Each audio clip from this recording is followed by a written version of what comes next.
부모와 자녀의 관계에 있어서 여러 표현들이 있습니다. 예를 들면 가지 많은 나무 바람 잘 날 없다. 그러니까 자녀들 많이 두면 부모가 힘들고 고생한다는 의미죠. 그런데 부모는 10자녀 마다하지 않고 다 끌어안을 수 있고 포용할 수 있고 용서할 수 있고 끝까지 사랑하지만 10자녀는 두 부모 품지 못한다라고 말합니다. 또 이런 말도 있습니다. 자녀들은 어린 아이들은 어렸을 때 걸음마 하다가 부모의 발을 밟기도 하지만 성장해서 성인이 되어서는 부모의 마음을 밟는다라는 말이 있습니다. 부모의 마음을 밟는다는 게 무슨 뜻일까요? 부모의 마음을 아프게 한다는 뜻이죠. 어렸을 때는 철부지라 걸음마 하다가 어머니 아버지의 발을 밟지만 귀여움, 앙증맞은 모습이지만 이 아이가 자라서 성인이 되었음에도 불구하고 이제는 부모의 가슴을, 마음을 밟는다는 이런 말이 있습니다. 그러다가 자식이 철이 들어서 이제 부모가 되면 부모가 된다는 게 우리 부모가 나를 이렇게 사랑하셨고 이렇게 나를 키우셨구나 하고 철이 들만 하면 부모가 자녀의 곁을 떠나서 더 이상 부모를 향한 효도를 할 수 있는 기회가 사라져 버린다고 합니다. 저를 두고 한 말이 아닌가 생각합니다.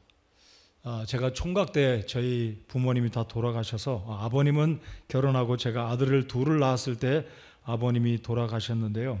어머님이 돌아가셨을 땐 뒤늦게 되돌아 보니까 얼마나 참 제가 불효자인지 어머님께 참 죄송한 마음, 그러나 더 이상 어머님께 효도할 기회가 영 사라졌기에 여전히 죄송하고 가슴이 아픈 그런 상태입니다.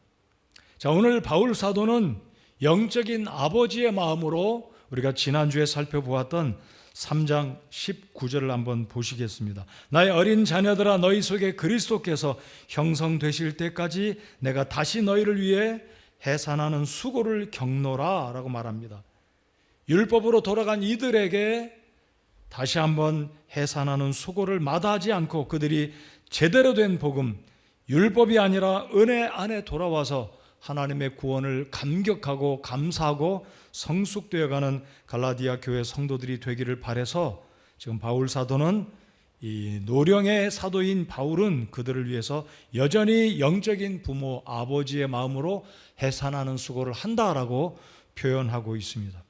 이제 오늘은 4장 마지막 21절로 끝까지 마지막 바울 사도가 3장 4장을 걸쳐서 이 갈라디아 교회 성도들이 이제 율법으로 돌아간 잘못된 이 율법주의자들의 꼬임에 넘어가서 이 율법주의로 돌아가는 이들을 깨우쳐 주려고 3장부터 6가지 논증, 첫 번째부터 5제까지 저희들이 살펴보았습니다. 이제 오늘은 마지막으로 6번째 논증, 이 6번째 논증은 비유를 통한 논증을 바울 사도가 설명합니다. 오늘 읽었던 본문에 보시면 24절에 그것들은 풍유니라, 풍유, 우화적인 비유, 이 우화를 통해서 풍유를 통해서 바울 사도가 이 갈라디아 교회 성도들이 얼마나 잘못되었는지 두 여자와 두 아들을 비유를 들어서 우화적인 이야기로 이 갈라디아 교회를 바로 은혜 아래로 믿음 안으로 인도해 가려고 이야기를 하고 있습니다. 교훈을 주고 있습니다. 자, 이제 본문을 통해서 바울 사도는 구약시대 이스라엘 백성들에게 실제로 있었던 역사적인 사건들, 사실들을 이야기해 주고 있습니다. 그 사실은 바로 유대인들의 조상, 히브리인들이 너무도 잘 알고 존중하는 그들의 믿음의 조상이었던 혈통적인 직계 조상인 아브라함과 그의 아들 이삭을 통해서 그의 부인 사라와 그의 또 다른 아내였던 하갈을 통해서 이 은혜와 율법을 이야기해 주고 있습니다. 오늘 이 두 여자와 두 아들을 기억하실 때 이렇게 기억하시기 바랍니다. 두 여자는 율법과 은혜를 비교하고 있고요. 두 아들은 이제 육신, 구원받기 전에 옛사람의 행위를 이스마엘을 통해서 상징해 준다면 이삭은 성령 안에서 새롭게 구원받은 새 성품, 성령님의 인도하심을 이삭을 통해서 이 풍요로 이야기해 주고 있다라는 것입니다. 자, 기억하시겠죠? 두 여자와 두 아들. 두 여자는 율법과 무엇을 이야기한다고요? 은혜를 이야기하고, 이스마엘과 이삭은 이제 한 사람, 이스마엘은 옛사람, 옛성품, 구원받기 전에 우리 육신이 행했던 악한 행실을 이스마엘을 통해서 보여준다면, 이 이삭을 통해서는 구원받은 새 사람, 새 성품이 성령 안에서 있을 때 하나님께서 우리를 복주시고 열매를 맺게 한다는 것을 풍요로 두 아들과 두 여자를 통해서 우리에게 말씀하고 있다는 것 기억하시기 바랍니다. 어렵지 않을 것입니다. 그런데 이 창세기 아브라함의 사건, 이 가정 안에서 이삭과 이스마엘과 하갈과 사라 사이, 이 네 사람 사이에 발생했던 일들을 잘 읽어보지 않았다면 무슨 이야기인지 잘 빨리 이해가 안 가실 수도 있습니다. 그래서 오늘 본문의 말씀을 좀 더 잘 이해하기 원하신다면 창세기로 돌아가셔서 12장부터 23장, 24장까지 쭉 읽으시면 오늘 갈라디아서 4장에서 바울 사도가 이야기하는 이 두 여자와 두 아들이 어떤 의미인지 더 빨리 이해가 되어질 것이고, 재미있게 하나님 말씀을 여러분 마음속에 교훈으로 받을 수 있으시겠습니다. 자, 그러면 21절 한번 보실까요? 이제 바울이 여섯 번째 논증으로 이 율법주의로 돌아가서 행위를 통해 자신의 노력으로 구원받으려고 하는 이 갈라디아 교회 성도들에게 직언으로 다시 21절에 큰 펀치를 날리면서 이제 여섯 번째 논증을 통해 이 율법주의가 잘못하고 있는 것이 무엇인지 이 하갈과 이스마엘을 통해서 교훈을 주고 있습니다. 자, 21절 보시기 바랍니다. 내게 말하라. 율법 아래 있고자 하는 자들아, 너희가 율법을 듣지 아니하느냐? 너희가 율법을 듣지 아니하느냐? 이 말은 너희에게 찾아온 율법 교사들이 말한 율법주의를 청종하고 받아들이지 않느냐? 너희가 은혜로 구원받았다가 성령으로 시작하였다가 다시 율법으로 돌아가고 있지 않느냐라고 상기시켜주면서 엄중하게 다시 이 비유, 이 풍요를 통해서 두 언약과 두 여자와 그리고 두 아들을 이야기하고 있습니다. 자, 그러면 이 두 여자와 두 아들의 이야기, 이 사건이 창세기 아브라함의 생애 가운데 어떻게 발생했는지 아브라함의 75세 때부터 되돌아가서 말씀을 간략하게 드려보겠습니다. 여러분, 아브라함이 75세 때, 적지 않은 나이죠. 75세 때 그가 태어난 고향을 떠나서 하나님이 지시하시는 오늘날 살고 있는 이스라엘 땅, 여러분 지금도 하마스와 이 이스라엘 백성들이 치열하게 지금 전쟁을 하고 있지 않습니까? 이 하나님께서 아브라함을 가나안 땅, 이스라엘 땅 그곳으로 보내셨는데 75세에 하나님은 아브라함에게 명령을 내리셨습니다. 너는 내 본토 아비집을 떠나 친족을 떠나 내가 내게 지시하는 땅으로 가라. 그런데 75세가 된 아브라함에게는 오늘날처럼 이해가 잘 안 되는 자식이 없었습니다. 그의 아내 사레는 몇 살이었을까요? 10살이 어리니까 65세였겠죠.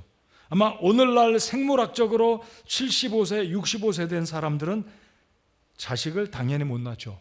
아브라함과 사라도 그러했었을 것입니다. 무자했어요. 근데 그때 평균 나이가 지금보단 그래도 조금 수명이 길어서 아브라함은 나이를 75세 때 부름받았지만 아들을 낳을 수 있는 가능성이 전혀 없다라고 말할 수는 없지만 결코 작은 나이가 아니었습니다. 자, 드디어 아브라함이 하나님의 언약을 좇아 하나님의 약속을 받고 믿음으로 갈대아 우르를 떠나 하란을 거쳐 드디어 가나안 땅 이스라엘 땅으로 들어갑니다. 그리고 어느덧 10년이라는 세월이 흘러갑니다. 자, 이제 아브라함이 85세, 사라가 몇 살이 됐겠습니까? 75세. 더더욱 이제 못 나는 거예요. 여러분, 여인이 85세, 남편이 85세, 아내가 75세, 어떻게 아이를 낳겠습니까? 아무리 그때지만. 그러니까 거의 이제는 불가능한 시점이 온 거예요. 자, 그런데 하나님은 말씀하셨습니다. 내가 너의 후손을 통해서 하늘의 별들처럼 많은 자손을 줄 것이다. 너의 후손들이 땅에 있는 모든 족속을 통해 너의 후손을 통해서 땅의 모든 족속이 복을 받을 것이고 너는 민족 열국의 아버지가 될 것이고 사레는 이름을 바꿔서 사라 열국의 어머니가 될 것이다 라는 약속을 주셨는데 10년이 지났습니다. 어느새 10년이 흘렀어요. 근데 아브라함과 사라가 생각해 보니까 거의 불가능합니다. 이제는 기력도 쇠해가고 더 이상 자녀를 낳을 수 있는 가능성이 전혀 없자 사라가 머리를 썼습니다. 이집트에 내려갔다가 데려왔던 하갈, 자신의 몸종인 하갈을 남편에게 내어주고 이 하갈을 통해서 젊은 여인을 통해서 자식을 낳으시오. 근데 이 아브라함이 86세가 됐을 때 86세면 고령이잖아요. 그래도 그때는 이 아브라함의 나이가 지금보다는 그래도 힘이 있고 젊은 그런 시기였기 때문에 하갈을 통해서 아들을 낳았습니다. 그게 바로 이스마엘이었습니다. 그래서 이스마엘을 낳았을 때가 아브라함이 하나님께 부름받고 난 이후에 11년이 지난 때 86세였습니다. 이것이 창세기 이제 17장, 16장 요 부분입니다. 자, 그리고 드디어 아브라함이 99세가 되었습니다. 자, 86세에서 99세 사이에 어떤 일이 일어났었는지, 그리고 아브라함이 103세가 되었을 때 어떤 일이 일어났는지 오늘 본문이 이야기하고 있다라는 겁니다. 자, 그러니까 기억하십시오. 이 사라가 자신이 도저히 아이를 낳을 수 없으니까 머리를 써서 인간적인 방법으로 하나님의 약속을 따라 자식을 낳으려고 한 것이 아니라 인간적으로 어찌 보면 과학적이에요. 과학적. 나는 아이를 낳을 수 없으니까 젊은 저 하갈을 취해서 우리 남편이 아이를 낳으면 그 아들이 하나님께서 우리에게 주신 약속의 자녀가 될 것이다 라는 자신의 생각으로 드디어 하갈을 취해서 이스마엘을 낳게 되는데, 그때가 아브라함의 나이 86세, 사라는 76세였지만 여전히 무자했었습니다. 자, 그런데 아브라함이 99세가 되었을 때 하나님이 찾아오셔서 말씀하시기를, 제가 아니다. 이스마엘은 내가 너에게 준 약속의 자식이 아니니까 이스마엘은 너의 상속자가 되지 못한다라고 하나님이 기대치 못한 청천벽력과 같은 충격적인 말씀을 하시고, 하나님 말씀하시기를 내년 이맘때 내가 다시 찾아와서 너에게 반드시 자식을 줄 것이다. 근데 그 말을 들었던 사라가 피식 웃지 않습니까? 아니, 내가 할머니가 된 내가 어떻게 자식을 낳는 말인가 라고 아브라함과 하나님이 말씀하신 것을 듣고 혼자서 웃었습니다. 하나님이 다 아시고 사라를 부르시고 이르시되, 정령이 내가 정한 때에 아들을 낳을 것인데 내가 그의 이름을 웃음이다, 이삭이다라고 지을 것이다라고 주님이 말씀하셨습니다. 그리고 과연 하나님께서 말씀하신 대로 1년이 지나고 아브라함이 100세 되었을 때, 그리고 사라가 90이 되었을 때 90된 할머니가 아기를 낳았습니다. 기적이 벌어진 거죠. 도저히 이것은 자연적으로는 오늘 이 시대나 그때나 90세 된 할머니가 아이를 낳는다는 것은 불가능한 일이었습니다. 근데 오늘 말씀해 보면 사라가 낳은 자식은 약속의 자식이요, 하갈이 낳은 자식은 종의 여자에게서 난 종이다라는 이 풍유가 시작되는 게 바로 오늘 갈라디아서 4장 21절로 31절까지의 풍유, 우화적인 이야기입니다. 그러니까 이 이솝의 우화처럼 뭐 여우가, 호랑이가, 뭐 까마귀가 말도 안 되는, 말이 안 되는 논리, 뭐 실제로는 까마귀가 어떻게 말을 합니까? 근데 본문에 나오는 이 우화, 풍유는 실제적인 인물을 들어서 비유로 우화적으로 풍유적으로 말씀을 한 것이지, 이게 없는 얘기를 꾸며낸 게 아니다. 그냥 단순한 이솝의 우화 같은 게 아니다라는 거예요. 실제적인 존재했던 인물들, 불가능했던 사람들에게 하나님이 찾아오셔서 기적을 베푸셔서 약속하신 그것을 우리 주님께서 행하셨다는 놀라운 이 사실을 근거로 이 이야기가 지금 유대인들에게, 그리고 이방인들 가운데, 어찌 보면 이방인들은 아브라함과 혈통적인, 민족적인, 혈연적인 관계가 없지만 이 당시에 갈라디아 지역에 있는 성도들은 이 아브라함의 이야기를 잘 이해할 수 있었던 배경에 있을 것이다라고 우리가 미루어 볼 수 있다라는 겁니다. 자, 그리고 아브라함이 드디어 103살이 됩니다. 이 말은 이삭의 나이가 몇 살입니까? 쉽죠? 100세 이삭을 낳았으니까 아브라함이 103살 때 무슨 잔치를 벌이냐면, 이 이삭의 젖을 끊었다 해서 이 아들을 위해서 3년, 우리로 치면 돌잔치를 한 그런 유사한 겁니다. 3년간의 젖을 먹고 이제 젖을 끊고 이 아들이 3살이 되었으니까 이유식을 시작하고 정상적인 음식을 먹이면서 이 아들이 건강하게 자라기를 기대하면서 복된 축하연, 젖 끊는 이 의식을 행하는 장면이 나오는데, 이때가 또 다른 문제가 발생하는데, 이때가 이 이스마엘이 몇 살입니까? 이제 17살이 되었을 때, 자, 17살짜리 애가 3살짜리를 구박하고 놀려대고 쥐어받고 조롱합니다. 이 모습을 보았던 생모인 사라는 남편에게 찾아가서, 여보, 나 도저히 눈 뜨고 볼 수 없으니 저 하갈과 이스마엘을 쫓아내시오. 이런 말씀이 기록되어 있어요. 근데 흥미로운 것은 하나님께서 사라 편을 들어주십니다. 창세기 21장에 보면, 제 기억으로 23장인가 그런데요, 하나님께서 사라의 고통의 소리를 듣고 아브라함에게 명령하십니다. 사라의 요구대로 저 이스마엘과 하갈을 당장 쫓아내라.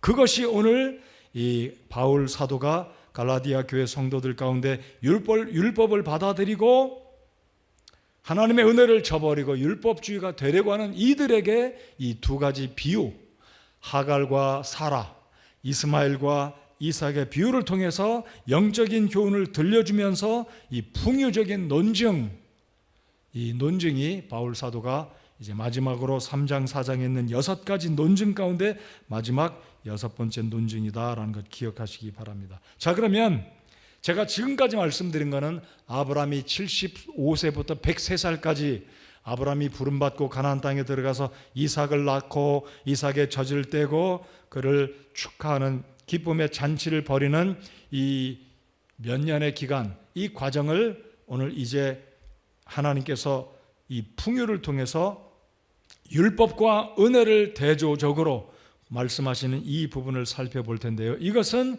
역사적인 실제적인 사실들이었다라는 것 기억하시고, 이제 두 번째로 영적인 진리들을 살펴보겠습니다. 자, 영적인 진리들이란 이 하갈과 그리고 사라 그리고 이스마엘과 이삭을 통한 영적인 진리들, 이 속에 들어있는 영적인 진리들을 살펴보겠습니다. 제가 만든 사진을 한 장 보여드리겠습니다. 자, 사진을 보시면, 자, 옛 언약과 새 언약이 있습니다. 옛 언약은 하갈과 이스마엘을 통한 시내산에서 시작된 율법을 옛 언약이다라고 말씀을 드린다면, 새 언약은 이 이삭을 통해 이 사라와 아브라함을 통해서 하나님이 초자연적인 방법으로 아이를 낳을 수 없지만 사라가 90세 되어서 자식을 낳는다는 것은요, 생물학적으로 과학적으로 완전히 불가능한 것입니다. 그러나 하나님의 언약, 하나님께서 이 아브라함에게 약속하신 그 언약을 따라 새로운 언약을 따라 주신 이 놀라운 기적적인 사건이 이 사라를 통해서 이삭을 통해서 나타난 것이다. 그래서 이것은 두 가지 이 두 여자와 두 아들을 통해서 볼 수 있는 대조적인 모습이 되겠습니다. 그래서 이것이 바로 영적인 진리인데요. 자, 하나는 시내산의 율법을 상징한다면 또 하나는 예수 그리스도를 통한 새 언약, 약속의 언약인 이삭을 주신 하나님의 은혜의 모습을 볼 수 있다는 것. 자, 그리고 이 하갈은 누구를 상징하냐면 시내산의 율법을 상징한다면 바로 이 이삭은, 사라는 약속의 언약인 은혜를 보여준다라는 것입니다. 자, 그리고 하갈은 여종이었습니다. 노예였습니다. 노예. 그러나 사라는 자유의 여인, 아브라함의 정식적인 부인이었다라는 것. 물론 하갈도 아브라함의 부인은 맞습니다. 부인이에요. 두 번째 부인이긴 하지만 부인은 부인이에요. 그러나 차이점은 하갈은 본래 출발이 종에서, 노예에서 출발했다면 이 사라는 자유의 여인이다 라는 측면이 다르다는 겁니다. 자, 이스마엘은 젊은 여자 하갈을 통해서 육체를 따라 태어났다면 이삭은 기적적으로 하나님의 초자연적인 능력으로 하나님의 약속을 따라 기적으로 태어났기에 이 이스마엘과 이삭은 이렇게 차이가 있다라는 것. 자, 그리고 오늘 말씀에도 언급되어 있듯이 이 하갈은 무엇을 상징합니까? 율법은 무엇을 상징합니까? 시내산에서 출발한 것이었고 땅에 있는 예루살렘을 의미한다면, 조금 더 구체적으로 말씀드리면, 여전히 시내산에서 율법을 받았지만 이 당시에 유대인들은 여전히 예루살렘에 있는 성전에서 제사를 드렸습니다. 여전히 율법의 요구에 얽매여 있는 땅 위에 있는 예루살렘, 즉 속박의 모습을 보여준다면, 이 이삭과 사라는 하늘에 있는 예루살렘, 자유, 우리 그리스도인들이 들어갈 장차 새 예루살렘, 새 하늘과 새 땅, 천국에 있는 모든 그리스도인들이 주와 더불어 성전을 이루는 진짜 예루살렘, 새 하늘과 새 땅, 천국에 있는 새 예루살렘, 자유를 상징한다. 이것이 두 가지, 두 여자와 두 아들의 아주 대조적인 모습이다라는 것입니다. 자, 이 대조적인 표를 보시면 좀 이해가 좀 쉽게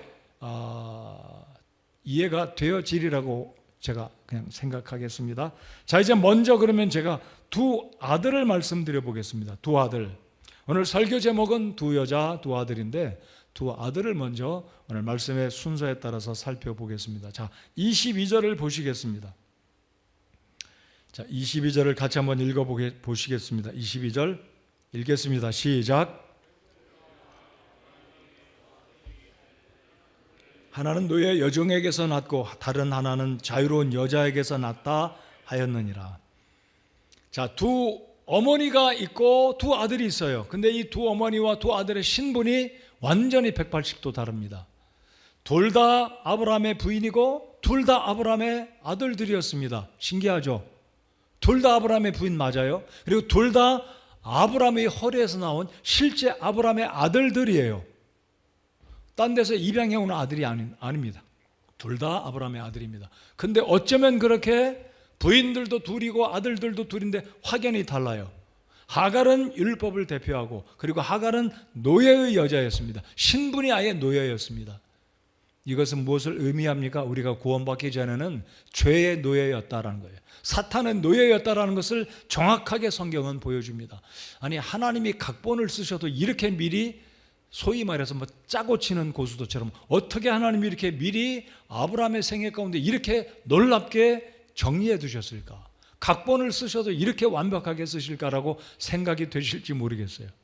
하나님이 이러한 진리와 자유와 은혜와 죄의 속박을 보여주시기 위해서 놀라우신 우리 하나님이 완벽하게 이러한 상황으로 이러한 인물들을 당신의 구속사 속에 사용되어진 사건으로 주님이 예비하시고 보여주시고 계시다라고 믿으시면 혼돈이 없을 것이고 하나님께 의문을 두지 않게 되리라고 생각합니다. 자, 그러니까 굉장히 놀랍죠? 두 여자, 두 아들, 둘 다 아브라함과 밀접한 관계가 있지만 영적인 의미로는 달라도 너무 많이 다르고 차이가 너무 많이 차이 납니다. 여러분, 구원받아 하나님의 자녀가 되었고 이제 자유를 누리고 진리를 알지니 진리가 너희를 자유롭게 하리라는 이 말씀에 감사하십시다. 바로 하갈이 그랬고 이스마엘이 그랬습니다. 자, 그러니까 이 이삭의 출발과 이스마엘의 출발은 근원이 다르다는 겁니다. 자, 이삭은 자유로운 여인 사라에게서 태어났고 이 이스마엘은 그의 어머니 종된 노예의 어머니에게서 태어난 사람들이다라는 게 이 두 아들의 출발이 다르다라는 겁니다. 자, 그래서 다른 하나는 자유로운 여자에게, 또 다른 하나는 자유로운 여자에게, 그리고 노예 여자에게라고 이 출신 배경이 완벽히 다르다라는 거예요.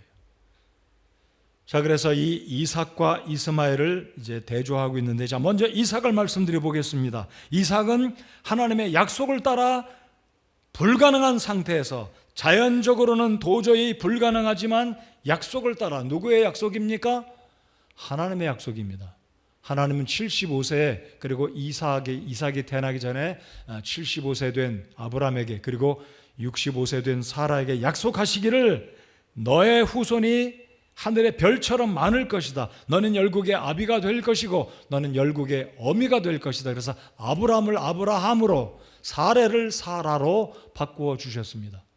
이름도 바뀌었지만 여전히 십수년이 지나도록 아무런 변화가 없는 거예요. 정확하게 25년이죠.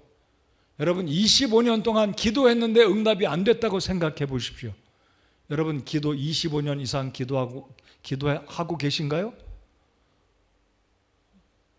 저는 저희 부모님이 구원받기를 위해서 고1 때 구원받은 이후로 중3 때 구원받은 이후로 기도를 했는데 정말로 근 40이 되었으니까 몇 년인가요?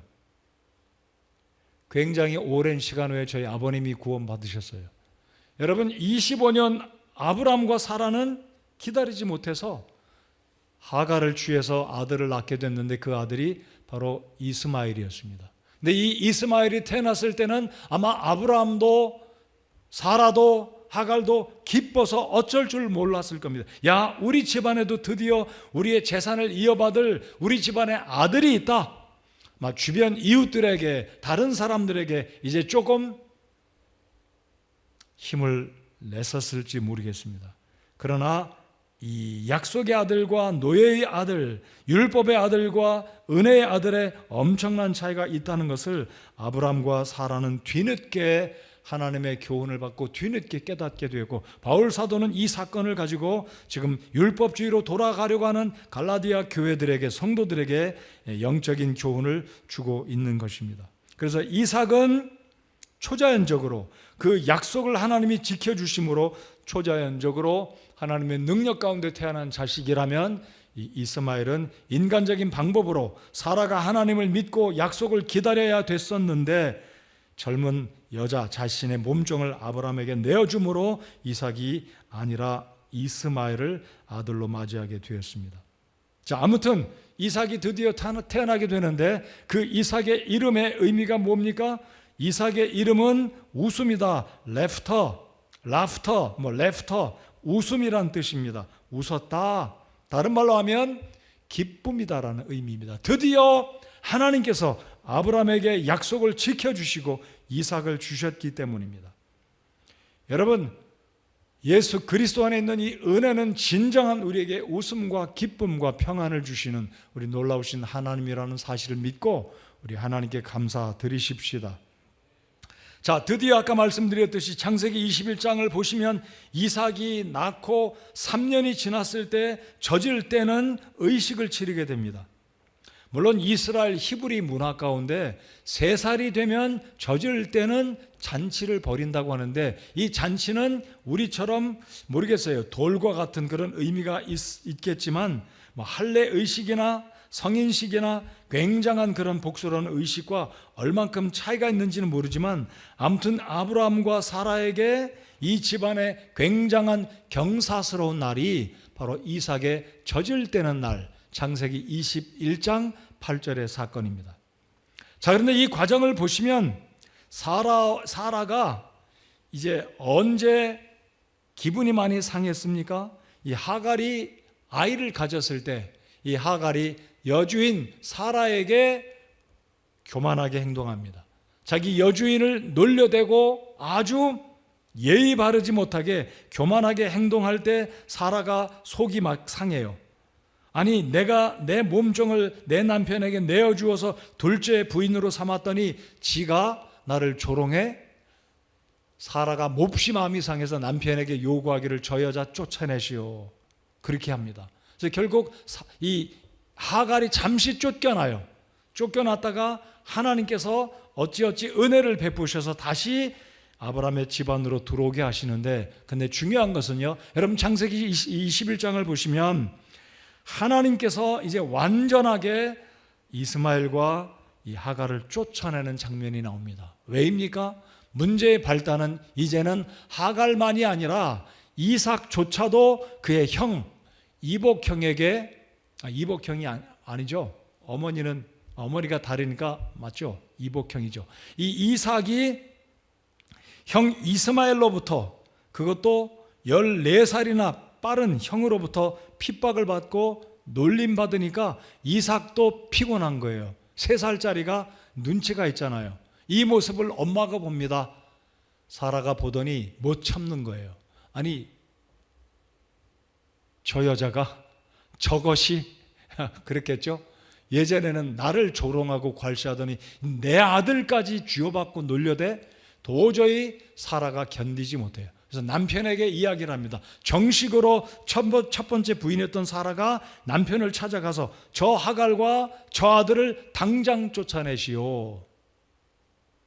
자, 이 말을 들었던 아브라함이 하나님의 말씀을 듣고 또 이제 이 하갈과 이스마엘을 쫓아냅니다. 아주 영원히 쫓아내요. 자, 이것이 이 율법과 은혜의 영적인 교훈이 이 속에 들어있다라는 겁니다. 여러분, 이삭이 3살 때 이스마엘 그의 이복 형으로부터 핍박을 받고 놀림받고 구박을 받습니다. 부모가 보지 않는 사이에 심부름시키고 놀려대고 아마 조금 이렇게 좀 그랬겠죠. 자, 이 모습을 알게 된 사라가 결국은 하갈과 이스마엘을 쫓아내게 되는데 이것은 무슨 의미입니까? 자, 이제 제가 이 도표를 또 한번 보여드리겠습니다. 자, 하갈과 사라가 대조적으로 나와 있다. 율법과 은혜다라는 그 말씀을 드렸습니다. 그리고 이제 이스마엘 vs 이삭, 이스마엘과 이삭. 여기 있는 이스마엘은 17살, 그리고 이삭은 3살, 무려 14살 차이예요. 근데 이 이삭이 말씀드렸듯이 이스마엘 때문에 핍박받고 어려움을 당하고 곤욕을 치릅니다. 이것은 무엇을 의미하냐면은 율법이라는 것이 이스라엘 백성들을 속박하고 짓누르고 공격하고 정죄하는 이스라엘 백성들을 나름대로 상징하는 측면이라면, 이제 이스마엘은 육체를 상징한다면 이제 이삭은 성령을 상징합니다. 좀 다시 말씀드리면 육체, 우리 속에 있는 구원받기 이전의 옛사람, 옛성품이 구원받아 하나님 안에서 새롭게 된 이 새 사람과 조화를 이루지 못하는 성령을 거스리는 옛사람, 옛성품이 성령을 거스르고 죄를 짓는 이 모습을 이스마엘과 이삭과의 관계, 육체와 성령과의 관계를 이 두 아들을 통해서 그리고 두 여자를 통해서 볼 수 있다라는 것입니다. 이해가 되십니까, 여러분들? 이해가 되시나요?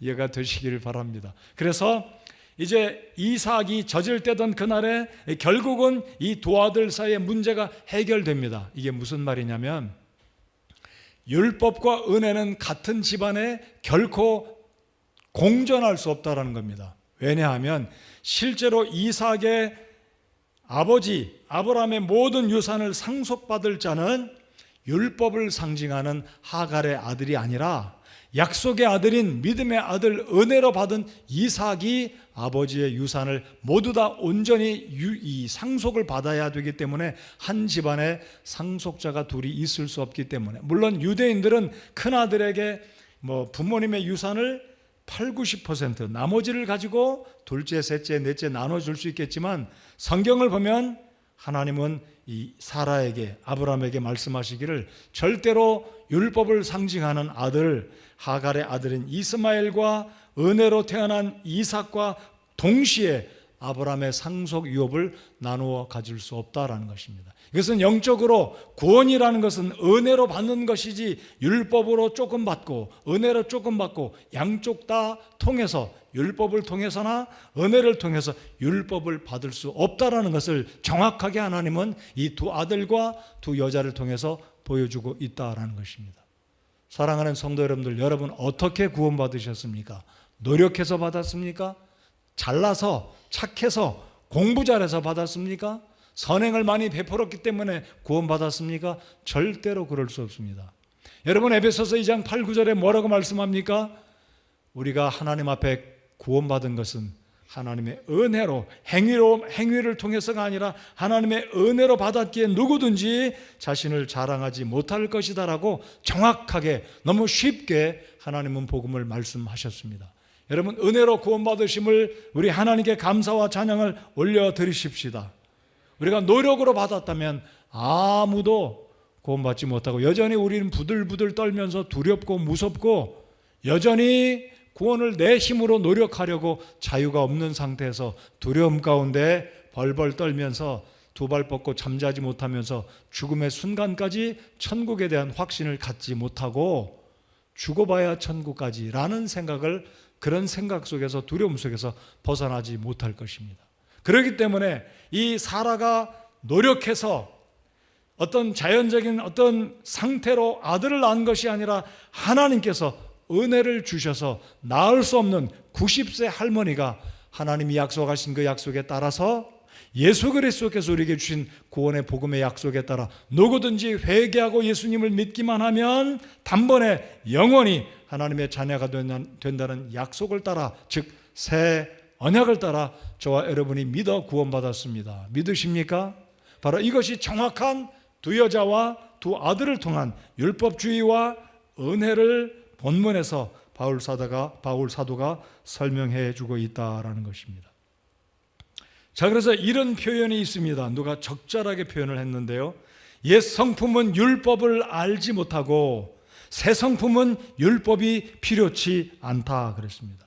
자, 옛 성품은 율법을 알지 못합니다. 무엇을 알지 못해요? 율법은 우리를 구원할 수 없다라는 것을 모릅니다. 율법주의자들은 죽어라고 두려움 가운데 노력으로 율법을 지키려고 합니다. 그게 바로 오늘 이 시대의 유대주의자들, 유대인들이에요.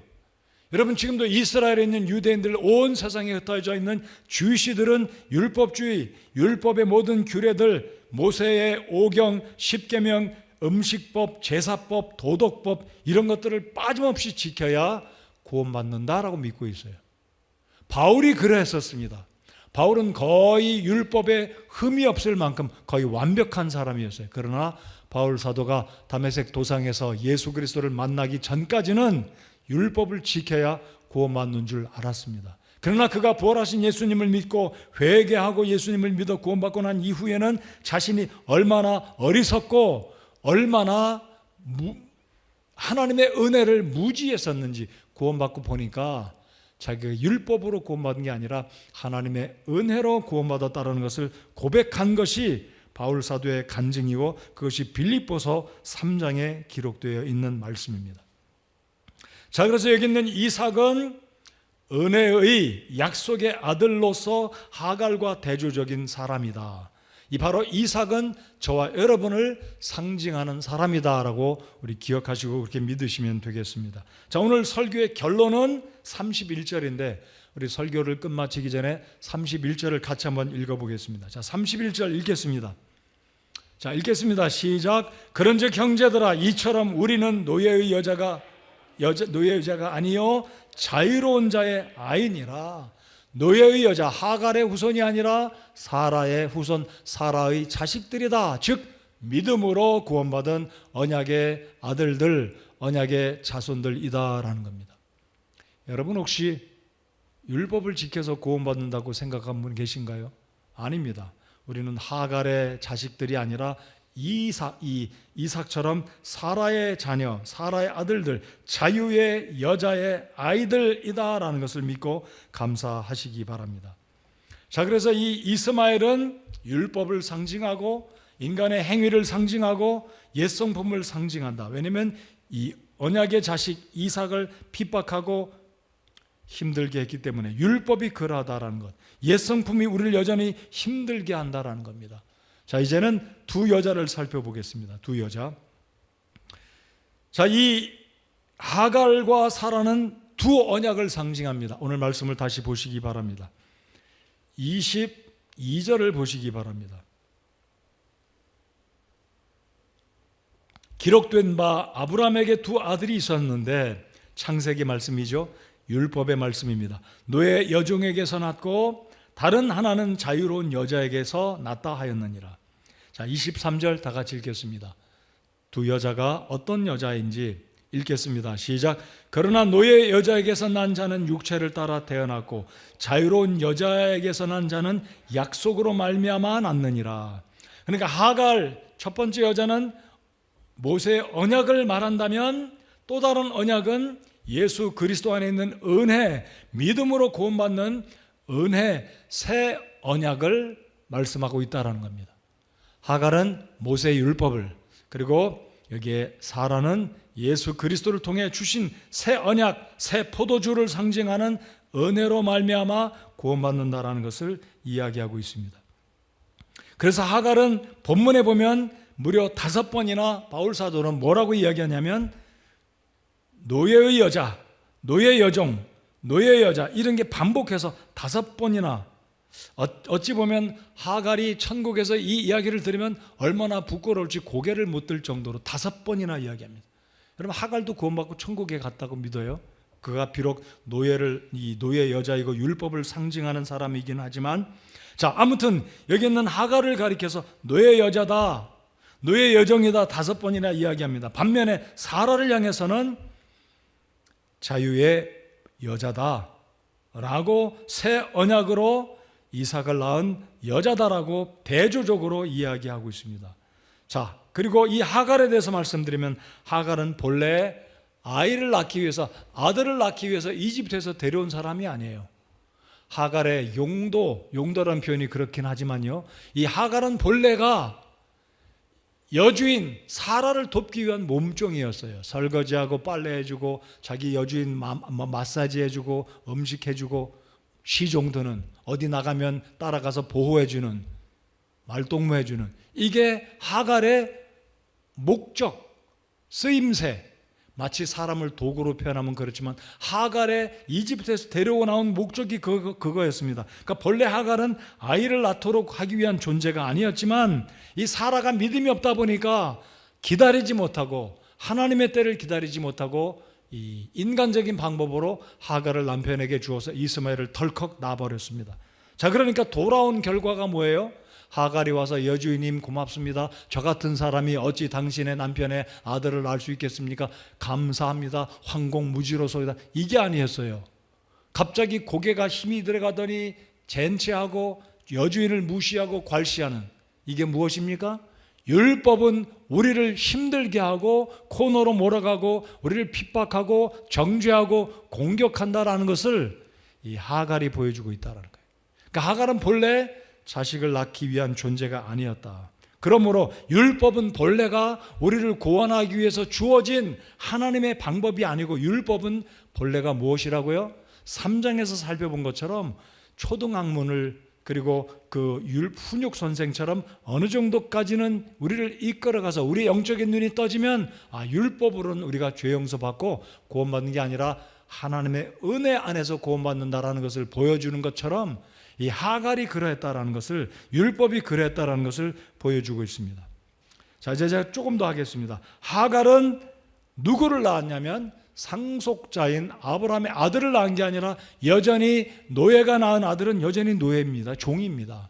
그러니까 이스마엘은 종이었는데 진짜 이 집안의 상속자 이삭을 구박하고 괄시하고 때리고 쥐어받고 자신의 동생, 진짜 아버지의 상속자인, 어찌 보면 이스마엘의 주인인, 작은 주인인 이삭을 경배하고 섬기고 따라야 되는데, 이스마엘은 이삭을 힘들게 했다. 바로 이런 모습을 하갈을 통해, 두 여자를 통해서 우리가 볼 수 있다는 것. 그러므로 우리의 옛 성품은요, 우리를 힘들게 합니다. 여러분, 우리가 구원받았지만 여전히 우리 옛 성품은, 옛 사람은 우리를 너무나 힘들게 합니다. 그렇기 때문에 우리가 우리의 힘으로는 이 하갈을 어떻게 해결할 수 없고 이스마엘을 해결할 수 없습니다. 방법이 뭡니까? 이 방법을 잘 우리가 살펴보아야 합니다. 하나님은 명령을 내리시기를 하갈과 이스마엘을 완전히 집에서 쫓아내라. 추방이에요, 추방.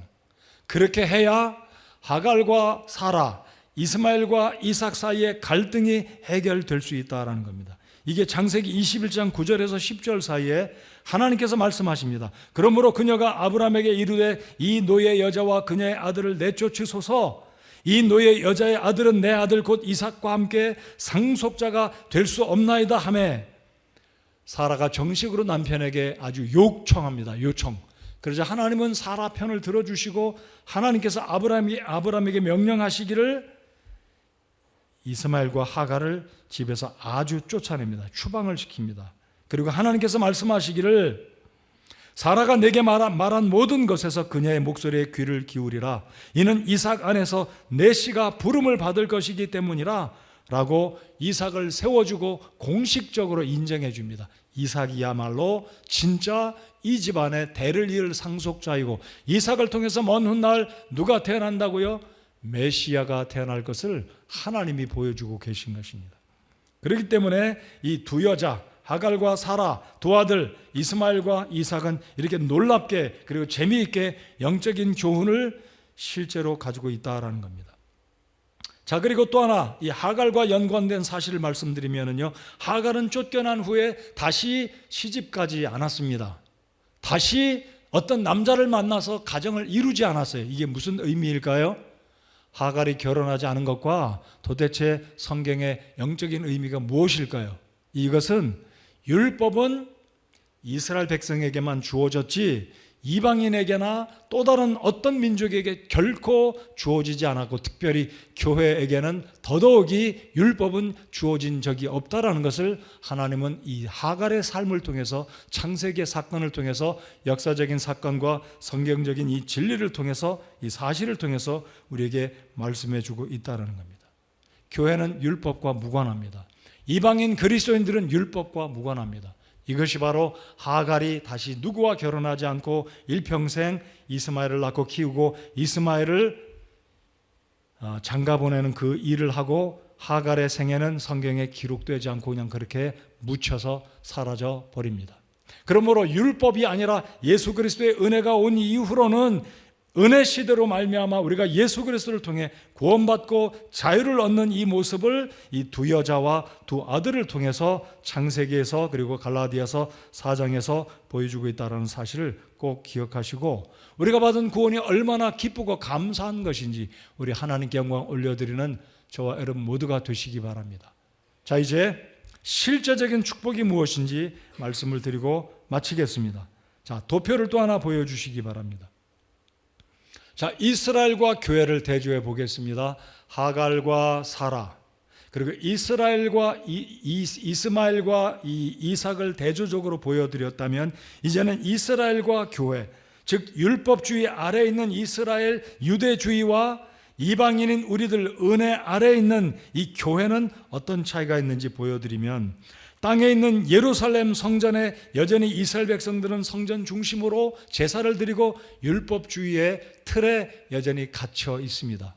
그러나 우리 교회는 어떻습니까?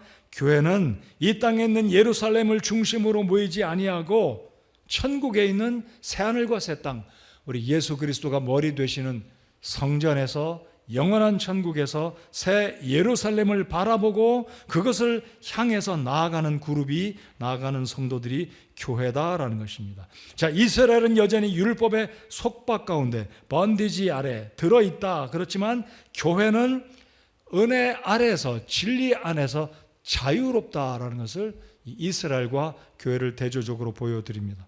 자, 이스라엘은 메마른 율법주의 안에 있다면 교회는 열매 가득한 은혜와 자유 속에 살아가고 있다는 것이 오늘 갈라디아서 4장에서 마지막 6번째 우화를 통한, 이 풍요를 통한 바울 사도의 논증, 율법주의가 잘못됐기에 그러므로 은혜 안으로 다시 돌아와라는 이 촉구의 말씀이 오늘 21절부터 마지막 31절까지의 말씀이 되겠습니다. 저희들 30절 한 번 더 읽어보겠습니다. 30절. 자, 30절 읽겠습니다. 시작.